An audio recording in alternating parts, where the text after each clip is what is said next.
Surrendering is vital to the recovery process. Surrendering, in my opinion, is the biggest key in the recovery process. If we don't surrender to this disease, we're doomed to repeat our same behaviors. And one of the things we educate our clients about here is the difference between surrender and compliance. So we look at compliance as somebody who maybe is behaviorally stable and follows the rules, and kind of stays out of trouble. We look at surrender as somebody who has kind of thrown up their hands and said, you know, I can't handle life anymore the way I'm living, and I really turn to a higher power or the staff here or their peers for help and for guidance. Most people have to come to the place where they say, doing it my way hasn't worked. And people that chronically relapse kind of go through that cycle where they'll go into a treatment program, they'll get information, they'll give themselves some clean time, they'll heal up a little bit from a physiological perspective, but they haven't really made that shift, and that's part of the spiritual shift that's so important to sustaining sobriety.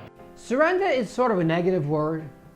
People think of surrender as giving up. Well, we're asking you to give up something. We're asking you to give up a very negative practice, substance abuse.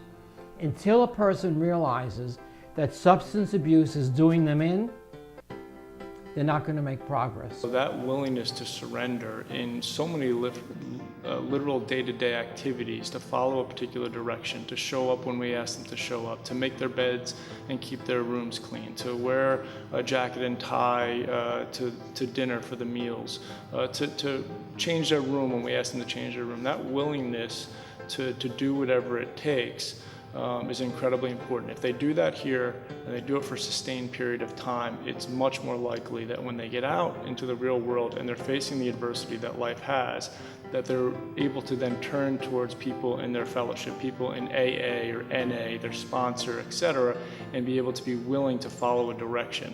Surrendering to me was hard. It's not giving up, but it's just choosing to live a different way.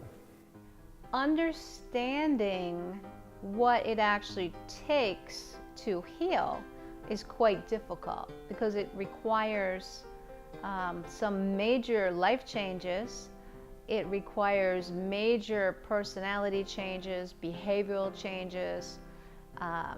It requires you really looking at your value system. So the more that they face themselves and face the adversity of just being here long term, the more opportunities they have to demonstrate that surrender and that willingness. And when they do that in a sustained way, it gives us the likely idea that they're going to be able to do it on the outside.